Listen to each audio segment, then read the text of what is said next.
Hello दोस्तों, स्वागत है आपका मेरे यूट्यूब चैनल परीक्षा प्लान में। तो कैसे हैं आप लोग? आई होप अच्छे होंगे। तो जैसा कि आप लोगों को पता है कि ईवीएस में कंप्लीट पढ़ा चुकी हूँ। क्लास 3 की मैंने समरी पढ़ाई है, क्लास 4 और 5 के नोट्स बनाकर आप लोगों को पढ़ाया है। तो आप लोग सभी वीडियो देख सकते हैं, प्लेलिस्ट बनी हुई है, वहाँ पर आप सभी वीडियो एक साथ प्राप्त कर सकते हैं। तो चलिए आज की वीडियो को शुरू करते हैं। ईवीएस के इंपॉर्टेंट क्वेश्चन की मैं प्रैक्टिस करवा रही हूँ। तो कल के वीडियो में मैंने सभी प्रश्न एनसीईआरटी बेस्ड लिए थे। आज की वीडियो में सभी प्रश्न पेडागोजी के हैं। तो चलिए वीडियो को शुरू करते हैं। वीडियो देखने के बाद यदि आपको अच्छा लगे तो वीडियो को लाइक और शेयर कीजिएगा, और यदि आप चैनल पर नए हैं तो चैनल को सब्सक्राइब कर लीजिए। इसके अलावा पेपर सेकंड के लिए साइंस की तैयारी भी मैंने करवाई है। साइंस को मैंने कंप्लीट एनसीईआरटी से पढ़ाया है। साइंस के इंपॉर्टेंट क्वेश्चन की प्रैक्टिस भी करवाई है, और साइंस की मैराथन क्लास भी आ चुकी है, जिसमें मैंने 200 प्रश्नों का रिवीजन करवाया है। तो आप लोग वो वीडियो देख सकते हैं यदि आपका पेपर सेकंड में साइंस सब्जेक्ट है। तो चलिए आज के वीडियो को शुरू करते हैं। पहला प्रश्न दिया गया है, कक्षा 5 की शिक्षिका एक एल्यूमिनियम फॉयल लेती हैं और पानी में डाल देती हैं एवं दिखाती हैं कि वह ऊपर तैरता है। फिर वह फॉयल को मरोड़कर जोर से दबाती हैं और फिर से पानी में डालती हैं तथा शिक्षार्थियों को दिखाती हैं कि वह डूबता है। बाद में वह शिक्षार्थियों को यह सोचने और कारण देने के लिए कहती हैं कि ऐसा क्यों हुआ। इस प्रश्न का उत्तर देने में निम्नलिखित में से कौन से प्रक्रमण कौशल का प्रयोग किया जाएगा? पहला विकल्प है वर्गीकरण, दूसरा है अवलोकन, तीसरा है मापन और चौथा है परिकल्पना। तो शिक्षिका ने पहले क्या किया है, एल्यूमिनियम फॉयल ऐसे ही पानी में डाल दिया तो वह तैरता है, और फिर उसको मरोड़ कर जोर से दबा दिया और फिर से पानी में डाला तो वह डूब गया। बाद में वह शिक्षार्थियों को यह सोचने और कारण देने के लिए कह रही हैं। तो जिस प्रक्रमण कौशल का प्रयोग होगा वह है अवलोकन। दूसरा विकल्प इसमें सही हो जाएगा। शिक्षार्थी अवलोकन करेंगे कि ऐसा क्यों हुआ कि यही एल्युमिनियम फॉयल अभी तैर रहा था और जब इसको मरोड़ दिया है तो यह पानी में डूब गया है। तो ये अवलोकन प्रक्रमण कौशल का प्रयोग किया जाएगा इसमें। दूसरा विकल्प इसमें सही हो जाएगा।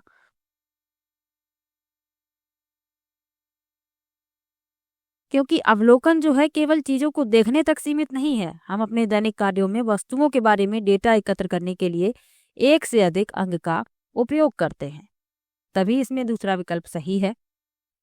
अब जो और विकल्प लिखे हुए हैं उनके बारे में भी जान लीजिए। वर्गीकरण क्या होता है? वस्तुओं के गुणों विशेषताओं के आधार पर उन्हें बांटना, यानी उनका संग्रह करना अलग अलग कि ये वस्तुएं इस विशेषता की हैं, इनमें ये गुण है, तो ये वर्गीकरण कहलाता है। मापन क्या है?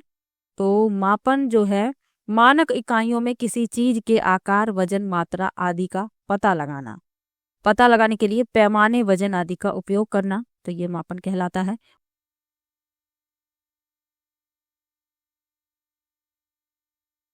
और परिकल्पना क्या है? तो परिकल्पना जो है वह एक घटना के लिए एक प्रस्तावित दृष्टिकोण है।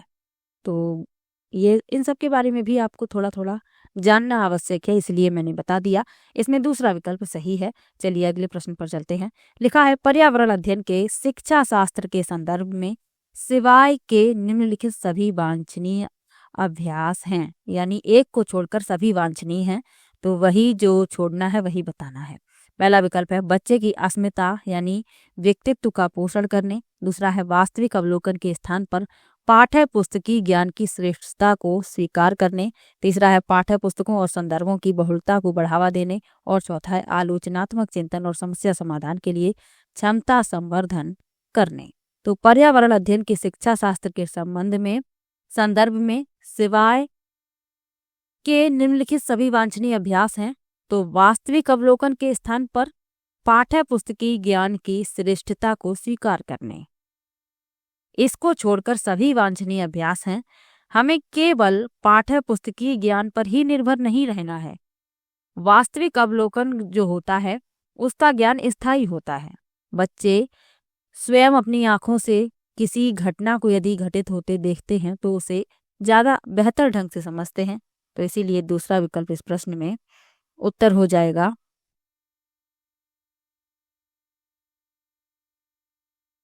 अगले प्रश्न पर चलते हैं। महेश कक्षा 4 के शिक्षक हैं। वे वृक्ष संरक्षण की अवधारणा पर शिक्षार्थियों को संवेदनशील बनाने के लिए योजना बनाते हैं, निम्नलिखित में से कौन सी एक गतिविधि इस उद्देश्य के लिए सर्वाधिक उपयुक्त है? पहला है एक पौधे को अपनाने, उसका पोषण करने के लिए प्रत्येक शिक्षार्थी को अभिप्रेरित करना। दूसरा है पोस्टर प्रतियोगिता में हिस्सा लेने के लिए शिक्षार्थियों को प्रोत्साहित करना। तीसरा है समूह चर्चा के लिए शिक्षार्थियों के समूह बनाना। और चौथा है वाद विवाद प्रतियोगिता का आयोजन करना।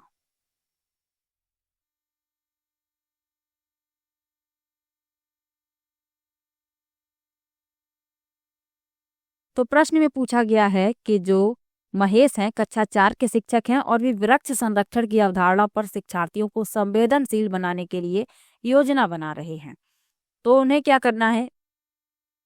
सबसे जो गतिविधि सर्वाधिक उपयुक्त है वह पूछी गई है। तो एक पौधे को अपनाने, उसका पोषण करने के लिए प्रत्येक विद्यार्थी को अभिप्रेरित करना।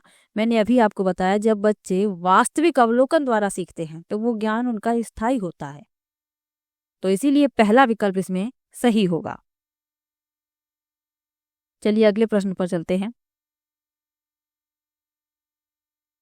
पर्यावरण अध्ययन में बच्चे शिल्पकला और चित्रकला को समूह में सीखना विशेष रूप से पसंद करते हैं, क्योंकि पहला विकल्प है यह सहपाठी अधिगम को बढ़ावा देता है। दूसरा है यह सामाजिक अधिगम को बेहतर बनाता है। तीसरा है यह बच्चों की सृजनात्मकता की प्रशंसा, जब बच्चों की सृजनात्मकता की प्रशंसा की जाती है तो वे खुश होते हैं व उसके प्रति प्रेरित भी होते हैं। और चौथा है यह कक्षा में अनुशासन को बढ़ाता है।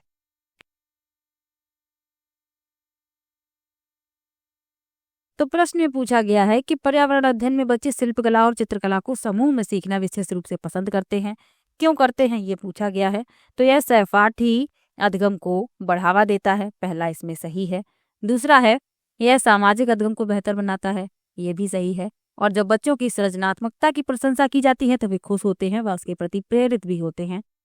यह कक्षा में अनुशासन बढ़ाता है, ये गलत है। ABC इसमें सही है, दूसरा विकल्प इसमें सही हो जाएगा।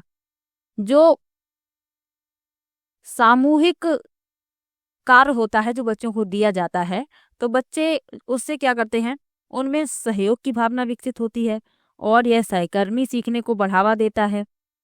इसके अलावा सहकर्मी समूहों के बीच संबंधों में सुधार करता है, ज्ञान प्राप्ति और अवधारणा को बेहतर बनाता है। तो इसीलिए बच्चों को समूह में सीखने के लिए प्रेरित किया जाता है। तो ABC इसमें सही है, दूसरा विकल्प इसमें सही हो जाएगा। चलिए अगले प्रश्न पर चलते हैं। लिखा है प्रयोग करना आकलन का एक संकेतक है, निम्नलिखित में से कौन सा एक प्रयोग करने संबंधी संकेतक का आकलन करने का सबसे उपयुक्त तरीका है? पहला विकल्प है सृजनात्मक लेखन। दूसरा है निदर्शन यानी प्रदर्शन। तीसरा है हस्तपरक गतिविधि। और चौथा है चित्र पठन। तो इसमें पूछा गया है प्रयोग करना आकलन का एक संकेतक है, तो कौन सा एक प्रयोग करने संबंधी संकेतक का आकलन करने का सबसे उपयुक्त तरीका है? तो वह है हस्तपरक गतिविधि, या इसे ही व्यवहारिक गतिविधि भी कहते हैं। तो तीसरा विकल्प इसमें सही हो जाएगा। मूल्यांकन जो होता है मूल रूप से एक शिक्षक द्वारा किया जाता है, यह सुनिश्चित करने के लिए कि किसी दिए गए शिक्षण कार्य के लिए तैयार किए गए शिक्षण उद्देश्यों को शिक्षण और सीखने के कार्य के माध्यम से प्राप्त किया गया है कि नहीं, तो इसीलिए मूल्यांकन किया जाता है। और ये जो हस्तपरक गतिविधि है ये सबसे उपयुक्त तरीका है, तो इसीलिए तीसरा विकल्प इसमें सही हो जाएगा। जो हस्तपरक गतिविधि होती है इससे छात्रों की मानसिक क्षमता बढ़ती है और वे अपने अनुभवों और पर्यावरण के आधार पर सीखते हैं। वे अन्य छात्रों के साथ चर्चा, जांच, निर्माण और खोज करते हैं और खोज करते समय सीखते भी हैं, तो इसीलिए इसमें तीसरा विकल्प सही हो जाएगा। चलिए अगले प्रश्न पर चलते हैं। लिखा है प्राथमिक कक्षाओं में शिक्षार्थियों के पास अनेक प्रकरणों में अनेक वैकल्पिक अवधारणाएं होती हैं, जैसे सजीव, निर्जीव, जल चक्र, पौधे आदि। इन वैकल्पिक अवधारणाओं के स्रोत हो सकते हैं। पहला है परिवार एवं समुदाय। दूसरा है पाठ्य पुस्तकें एवं अन्य पुस्तकें। तीसरा है शिक्षक। और चौथा है कहानियां एवं कविताएं। तो पूछा गया है प्रश्न में कि प्राथमिक कक्षाओं में शिक्षार्थियों के पास अनेक प्रकरणों में अनेक वैकल्पिक अवधारणाएं होती हैं, सजीव, निर्जीव, जल चक्र, पौधे, जीव जंतु, ये सब। तो इन वैकल्पिक अवधारणाओं के स्रोत पूछे गए हैं, तो परिवार और समुदाय होता है, पाठ्य पुस्तकें और अन्य पुस्तकें होती हैं, और कहानियां एवं कविताएं होती हैं। शिक्षक इसका स्रोत नहीं है। तो ए बी डी इसमें सही है, यानी कि चौथा विकल्प इस प्रश्न में सही हो जाएगा। चलिए अगले प्रश्न पर चलते हैं। लिखा है राष्ट्रीय पाठ्यचर्या की रूपरेखा 2005 के अनुसार निम्नलिखित में से कौन सी एक पर्यावरण अध्ययन की विषय वस्तु यानी थीम है। तो आपको कई बार बताए हैं पर्यावरण की विषय वस्तु। पहला विकल्प है सौर मंडल, दूसरा है मौसम, तीसरा है ऊर्जा और चौथा है भोजन। तो पर्यावरण में 6 विषय शामिल किए गए हैं और मैंने आपको कई बार बताई भी हैं। 6 विषय कौन कौन से हैं? परिवार एवं दोस्त, भोजन, घर, पानी, यात्रा, चीजें जो हम बनाते हैं और जो हम करते हैं। तो ये 6 विषय इसमें शामिल किए गए हैं। इसमें चौथा विकल्प इस प्रश्न में सही हो जाएगा। आप लोग थीम याद रखिएगा, जो 6 थीम हैं उन्हें याद रखिए, प्रश्न पूछा जाता है। अगला प्रश्न दिया गया है पर्यावरण अध्ययन में विषय वस्तु आधारित उपागम को अपनाने के समर्थन में निम्नलिखित में से कौन सा तर्क सबसे अधिक सशक्त है। पहला है यह शिक्षण को अधिक रोचक और गतिविधि आधारित बनाने में मदद करता है।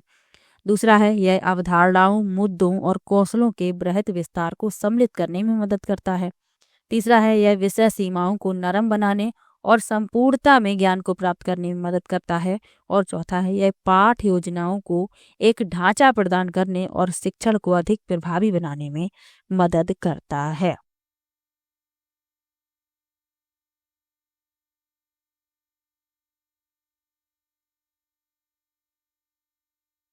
तो पूछा गया है कि पर्यावरण में विषय वस्तु आधारित उपागम को अपनाने के समर्थन में सबसे सशक्त जो तर्क है वह बताना है। तो इसमें जो तीसरा विकल्प है यही इस प्रश्न का उत्तर होगा। यह विषय सीमाओं को नरम बनाने और संपूर्णता में ज्ञान को प्राप्त करने में मदद करता है।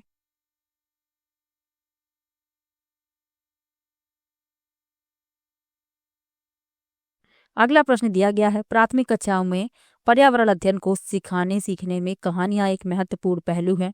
पर्यावरण अध्ययन के कक्षा कक्ष में कहानी सुनाने को शिक्षण कौशल के रूप में सम्मिलित करने के लिए निम्नलिखित में से कौन सा सबसे कम उपयुक्त कारण है। पहला विकल्प है कहानियां अनेक विषय क्षेत्रों को छूती हैं। दूसरा है कहानियां कक्षा प्रबंधन में सहायता करती हैं। तीसरा है कहानियां पर्यावरण अध्ययन अवधारणाओं से संबंध जोड़ने के लिए संदर्भ उपलब्ध कराती हैं। और चौथा है कहानियों में व्यक्तियों के अनुभव शामिल होते हैं। तो जो सबसे कम उपयुक्त कारण है वह बताना है। तो कहानियां अनेक विषय क्षेत्रों से होकर गुजरती हैं, ये बिल्कुल सही है। कहानियां पर्यावरण अध्ययन अवधारणाओं से संबंध जोड़ने के लिए संदर्भ उपलब्ध कराती हैं और कहानियों में व्यक्तियों के अनुभव शामिल होते हैं।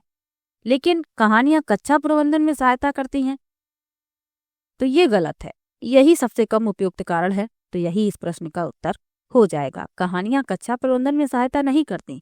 कहानियों के द्वारा जो विषय वस्तु होती है वह रोचक बनती है और बच्चे जो होते हैं कहानियों को बहुत ध्यान से सुनते भी हैं, उन्हें मजा भी आता है कहानियों के द्वारा और कहानियों के माध्यम से वो सीखते भी हैं। तो ये सब कारण हो सकते हैं, लेकिन कक्षा प्रबंधन में कहानियां कोई सहायता नहीं करती। तो यही इस प्रश्न का उत्तर हो जाएगा। चलिए अगले प्रश्न पर चलते हैं। लिखा है पर्यावरण अध्ययन पाठ्य पुस्तक की विषय वस्तु में पहला विकल्प है परिभाषाओं और व्याख्यानों को दूर रखा जाना चाहिए। दूसरा है रटकर सीखने को हतोत्साहित करना चाहिए। तीसरा है बच्चे को प्रश्न करने और खोजने का मौका मिलना चाहिए। और चौथा है बच्चे को केवल लिखित जानकारी दी जानी चाहिए। तो पर्यावरण अध्ययन की पाठ्य पुस्तक की विषय वस्तु में जो सही विकल्प है उनके संदर्भ में वह बताने हैं। तो परिभाषाओं और व्याख्यानों को दूर रखा जाना चाहिए, ये सही है। इसके स्थान पर यदि जो गतिविधियां हैं बच्चों के वास्तविक जीवन से यदि जुड़ी होंगी तो बच्चे ज़्यादा अच्छे ढंग से सीख पाएंगे। परिभाषाओं और व्याख्यानों को दूर ही रखा जाना चाहिए, ये सही है। रटकर सीखने को हतोत्साहित करना चाहिए, ये भी सही है, क्योंकि रटा हुआ जो ज्ञान होता है वह स्थायी नहीं होता है। कुछ समय बाद बच्चे रटे हुए शब्दों को या रटी हुई परिभाषाओं को भूल जाते हैं। तो करके सीखना ज़्यादा अच्छा होता है, रटकर सीखना गलत है। तो ये भी इसमें ये भी इसमें होगा, सही होगा। बच्चे को प्रश्न करने और खोजने का मौका मिलना चाहिए, ये भी सही है। बच्चे पर्यावरण सीख रहे हैं, बच्चों के दिमाग में कुछ प्रश्न आएंगे कि ऐसा क्यों होता है। यदि आप उन्हें किसी पेड़ पौधों के बारे में, किसी जंतु के बारे में यदि बता रहे हैं तो बच्चे प्रश्न भी करेंगे। तो ये अच्छा तरीका है, बच्चों को प्रश्न करने और खोजने का मौका मिलना चाहिए, ये भी सही है। और डी में लिखा है बच्चों को केवल लिखित जानकारी दी जानी चाहिए, ये गलत है। लिखित जानकारी के द्वारा बच्चे सिर्फ पढ़कर नहीं सीख पाएंगे, उन्हें अनुभवों के द्वारा भी सिखाना है। उन्हें उनके वास्तविक जीवन से गतिविधियों को जोड़ना है, तब बच्चे बेहतर ढंग से सीखेंगे। तो ABC इसमें सही है, यानी तीसरा विकल्प इसमें सही हो जाएगा। अगला प्रश्न दिया गया है, निम्नलिखित में से कौन सा कथन आकलन प्रक्रियाओं के बारे में सबसे कम उपयुक्त है। पहला है सीखने के संकेतकों और उप संकेतकों की सूची बनाना, रिपोर्टिंग को अधिक विस्तृत बनाना। दूसरा है ठीक, अच्छा और बहुत अच्छा जैसी टिप्पणियां बच्चे के सीखने के बारे में एक समझ प्रदान करती हैं। तीसरा है बच्चों के पोर्टफोलियो में केवल उनके सबसे बेहतर कार्य ना होकर सभी तरह के कार्य होने चाहिए। और चौथा है बच्चों के निजी विवरण और वैयक्तिक पृष्ठपोषण देना वांछनीय अभ्यास है।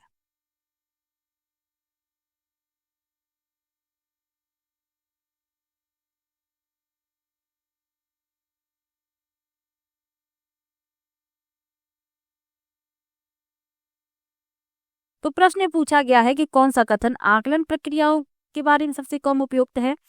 तो आकलन जो है एक प्रक्रिया उन्मुख दृष्टिकोण है, जिसका उपयोग सीखने की प्रक्रिया में सुधार के लिए क्षेत्रों की पहचान करने के लिए किया जाता है। तो इसमें आप पहला देखते हैं कि सीखने के संकेतकों और उप संकेतकों की सूची बनाना, रिपोर्टिंग को अधिक विस्तृत बनाना, ये सही है। ठीक, अच्छा और बहुत अच्छा जैसी टिप्पणियां बच्चे के सीखने के बारे में एक समझ प्रदान करती हैं, ये भी सही है। और बच्चों के पोर्टफोलियो में केवल उनके सबसे बेहतर कार्य ना होकर सभी प्रकार के कार्य होने चाहिए, ये भी सही है। लेकिन बच्चे को निजी विवरण और वैयक्तिक पृष्ठ पोषण देना वांछनीय अभ्यास है, ये गलत है। तो यही इस प्रश्न का उत्तर हो जाएगा, क्योंकि ये सबसे कम उपयुक्त है और यही पूछा गया है।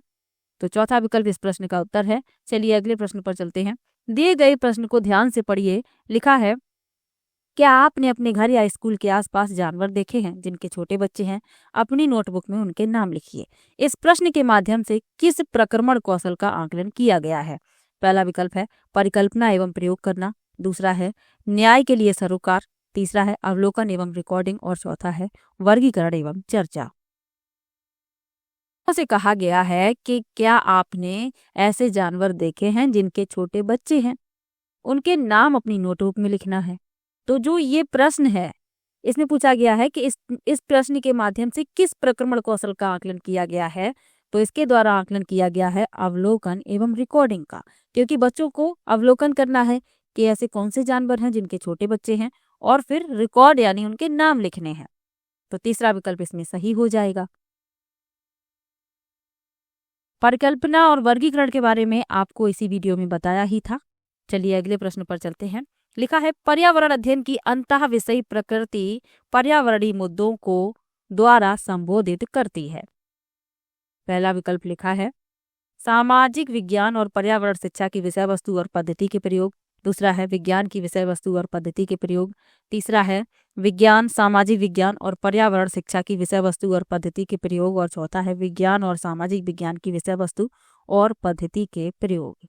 तो पूछा गया है पर्यावरण अध्ययन की अंतः विषयी प्रकृति पर्यावरणीय मुद्दों को विज्ञान, सामाजिक विज्ञान, पर्यावरण शिक्षा की विषय वस्तु और पद्धति के प्रयोग द्वारा संबोधित करती है। तीसरा विकल्प इसमें सही हो जाएगा। चलिए अगले प्रश्न पर चलते हैं।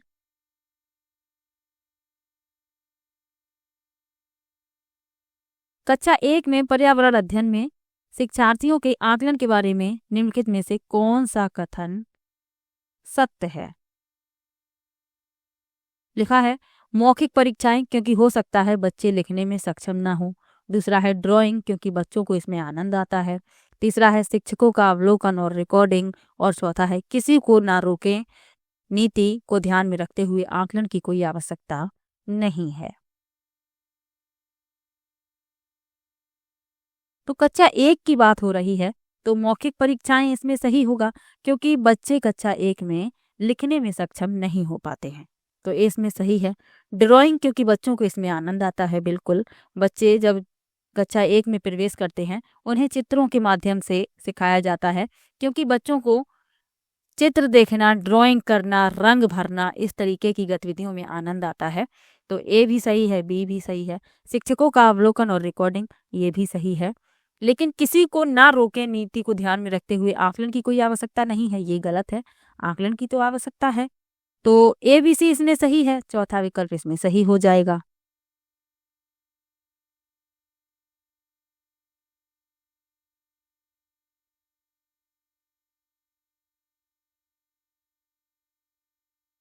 चलिए अगले प्रश्न पर चलते हैं। चौथा इसमें गलत है, क्योंकि आकलन के बारे में ही तो बताना है और इसमें लिखा है आकलन की कोई आवश्यकता नहीं है, इसीलिए ये गलत है, तो ध्यान रखिएगा।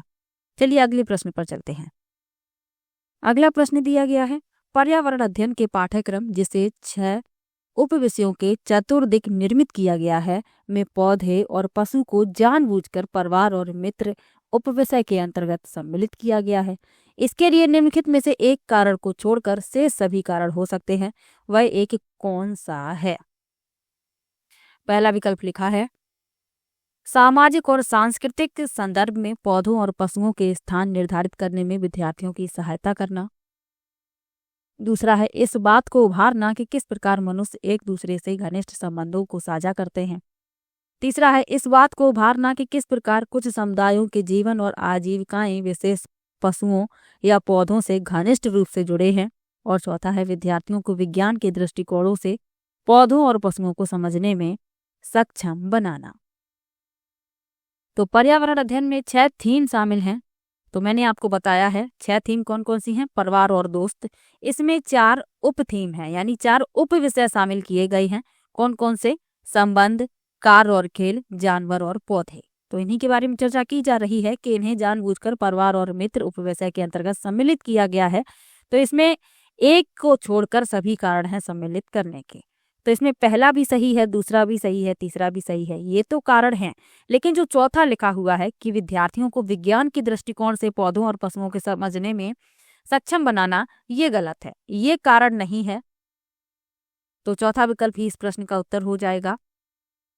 पौधों और जानवरों उपविषय कुछ समुदायों के जीवन और आजीविका के विशिष्ट जानवरों और पौधों के साथ उनके करीबी संबंध के बारे में शिक्षार्थियों को संवेदनशील बनाने पर जोर देता है, इसीलिए इन्हें शामिल किया गया है। और यह छात्रों को सामाजिक और सांस्कृतिक संदर्भों में पौधों और जानवरों का पता लगाने में सक्षम बनाता है। तो ये कारण है, लेकिन विज्ञान के दृष्टिकोण से इन्हें शामिल नहीं किया गया है। तो ये गलत है, और गलत ही पूछा गया है कि एक को छोड़कर और वही कारण बताना है। तो चौथा विकल्प इस प्रश्न का उत्तर हो जाएगा। चलिए अगले प्रश्न पर चलते हैं।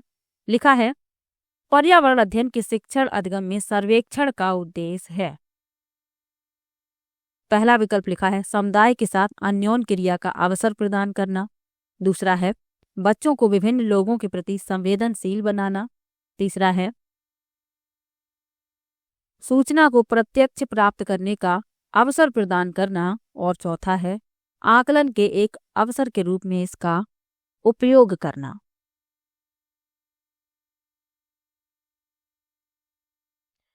तो इसमें पूछा गया है कि शिक्षण अधिगम में सर्वेक्षण के उद्देश्य हैं। तो समुदाय के साथ अन्योन्य क्रिया का अवसर प्रदान करना, ये सही है। बच्चों को विभिन्न लोगों के प्रति संवेदनशील बनाना, ये भी सही है। सूचना को प्रत्यक्ष प्राप्त करने का अवसर प्रदान करना, ये भी सही है। और आकलन के एक अवसर के रूप में इसका उपयोग करना, ये भी सही है। यानी ए बी सी डी चारों ही सही है। तो चौथा विकल्प इसमें सही हो जाएगा। अगला प्रश्न दिया गया है, पर्यावरण अध्ययन की अपनी कक्षा में समूह क्रियाकलाप का निर्माण करते हुए आप निम्नलिखित विचारों में से किन का ध्यान रखेंगे? पहला है, बच्चों की रुचियों का ध्यान हो। दूसरा है, लड़कों और लड़कियों को समान रूप से रुचिकर लगे। तीसरा है, इसमें मूल्यवान सामग्री लगी हो। और चौथा है, सभी धार्मिक और सांस्कृतिक पृष्ठभूमि के बच्चों को रुचिकर लगे। तो पहला तो इसमें सही है, सामूहिक क्रियाकलाप का आयोजन आपको करना है तो बच्चों की रुचियों का ध्यान रखना होगा, लड़के और लड़कियों को समान रूप से रुचिकर लगे और सभी धार्मिक और सांस्कृतिक पृष्ठभूमि के बच्चों को रुचिकर लगे। तो ए बी डी इसमें सही है, पहला विकल्प इसमें सही हो जाएगा। इसमें मूल्यवान सामग्री लगी हो, ये गलत है, क्योंकि महंगी सामग्री एक समूह गतिविधि को प्रारूप करने के लिए आवश्यक नहीं है। वास्तव में एक शिक्षक को उपलब्ध सामग्रियों का उपयोग करके समूह की गतिविधियों को व्यवस्थित करने का प्रयास करना चाहिए। तो इसमें सी गलत है, ए बी डी इसमें सही है। पहला विकल्प इस प्रश्न का उत्तर हो जाएगा। चलिए अगले प्रश्न पर चलते हैं। लिखा है, निम्नलिखित सभी कथन पर्यावरण अध्ययन में सामूहिक रूप से क्रियाकलापों में संलग्न शिक्षकों और विद्यार्थियों के पक्ष में तर्क प्रस्तुत करते हैं, केवल एक कथन को छोड़कर। वह कथन कौन सा है? पहला लिखा है, बच्चे दूसरे बच्चों से बात और बहस करने से अधिक सीखते हैं। दूसरा है, समूह क्रियाकलापों की वजह से बच्चे अंक उपलब्धि में अच्छा सुधार प्रदर्शित करते हैं। तीसरा है, प्रौढ़ों के समर्थन से बच्चों को अपनी क्षमता में अधिक ज्ञान के निर्माण में सहायता मिल सकती है। और चौथा है, बच्चे परस्पर सामंजस्य और सहयोग करना सीखते हैं।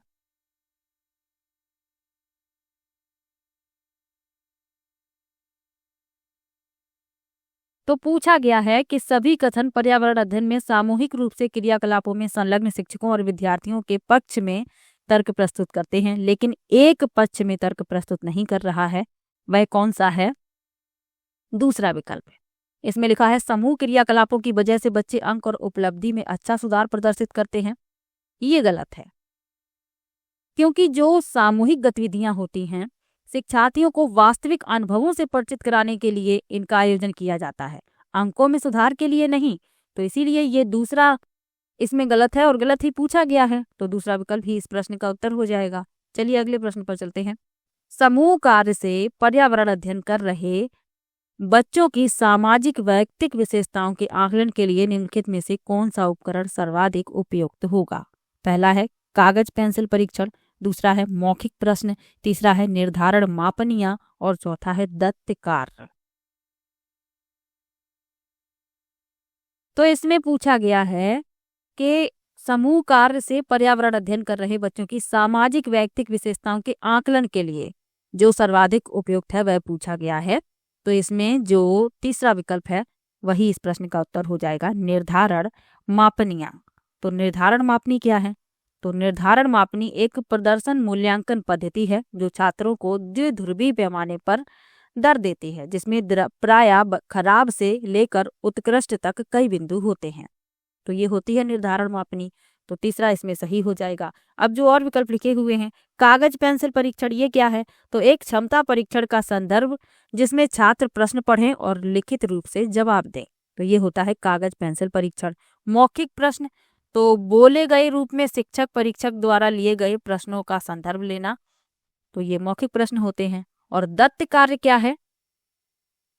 तो दत्त कार्य जो है शैक्षिक क्रिया का वह भाग है जिसे विद्यार्थियों को पूरा करने के लिए दिया जाता है, यानी कि ये पाठ्यक्रम से ही जुड़ा होता है और बच्चों को जैसे घर के लिए जो कार्य दिया जाता है वो दत्त कार्य के अंतर्गत ही आता है।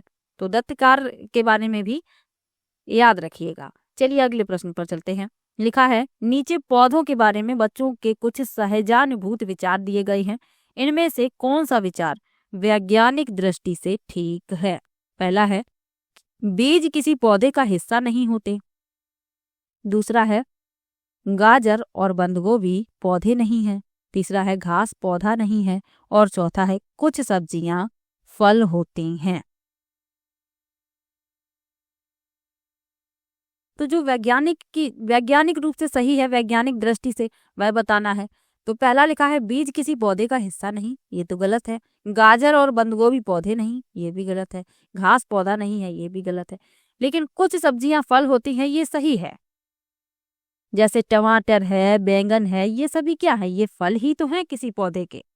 तो चौथा विकल्प इसमें सही हो जाएगा। तो आज की वीडियो में मैंने पेडागोजी के 20 प्रश्न लिए हैं। किसी भी प्रश्न में आपको डाउट हो तो आप कमेंट में जरूर लिखिएगा। इसके अलावा ईवीएस की प्रैक्टिस की वीडियो एक बार जरूर देख लीजिए। और जो पीडीएफ है, जो मैंने नोट्स बनाए हैं, क्लास 4th की पीडीएफ तो मैंने कई दिन पहले अपलोड कर दी है टेलीग्राम पर, और क्लास 5th की मैं आज कर दूंगी। तो आप लोग उस पीडीएफ को एग्जाम से पहले एक बार जरूर पढ़ लीजिएगा। तो चलिए मिलते हैं नेक्स्ट वीडियो में, तब तक के लिए बाय बाय।